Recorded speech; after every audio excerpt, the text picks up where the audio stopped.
वो है सही दर्पण। ठीक है, होता क्या है, एक गांव होता है, वो गांव शहर से कुछ दूरी पर होता है। तो उस गांव में एक किसान रहता है, किसान के पास बहुत सारा पैसा है, किसान के पास बहुत धन दौलत है। तो किसान जो है उस धन दौलत तो है, वो संपन्न है, लेकिन वो फिर भी परेशान है। वो कहता है कि यार ये संपत्ति मेरे पास है और मैं इस एरिया को छोड़ के जाना चाहता हूँ ऐसी जगह जहाँ पर मेरा मन लगे। तो किसान जो है एक एजेंट को बुलाता है, प्रॉपर्टी डीलर को बुलाता है और कहता है कि भैया आप आओ और मेरे को मेरे इस घर को बेचो और मुझे कहीं अच्छी जगह घर दिलाओ। प्रॉपर्टी डीलर कहता है क्यों, क्या बात है यहाँ पर? तो कहता है आओ मैं आपको दिखाता हूँ। कहता है ये देखो कितने बड़े बड़े पहाड़ हैं, मेरे किसी काम के नहीं। ये कहता है देखो कितना बड़ा तालाब है, यहाँ झील है, इसको पूरा पार करके मेरे को आना पड़ता है। ये देखो उबड़ खाबड़ रास्ते हैं, ठीक है। कहता है ये मेरे किसी काम के नहीं है, मुझे ऐसी जगह घर दिलाओ जहाँ पर जो जगह अच्छी हो और मैं मेरे रहने लायक हो।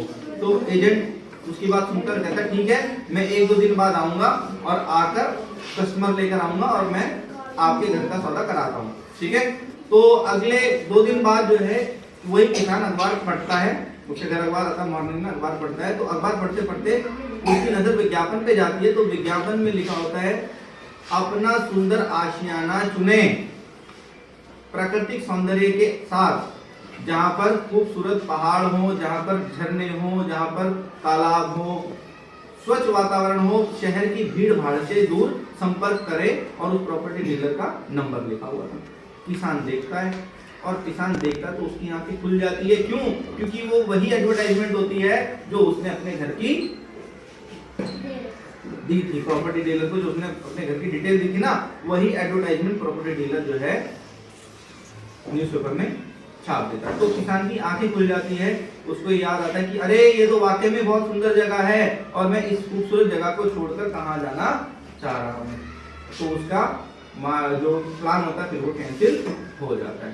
तो इस कहानी का नाम है सही दर्पण, क्योंकि उस न्यूज़पेपर के माध्यम से उसको एक मतलब एक सही दर्पण कह सकते हैं, या कह सकते हैं उसको उसकी आंखें खुल गई कि वो जिस जगह पर, जिस खूबसूरत जगह पर वो रह रहा था, अब वो उसको छोड़कर नहीं जाना चाह रहा था। बात समझ में आई?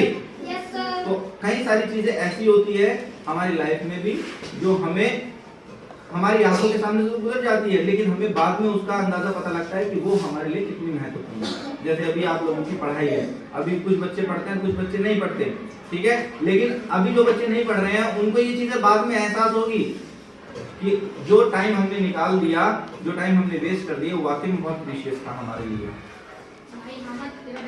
और समझ में आई?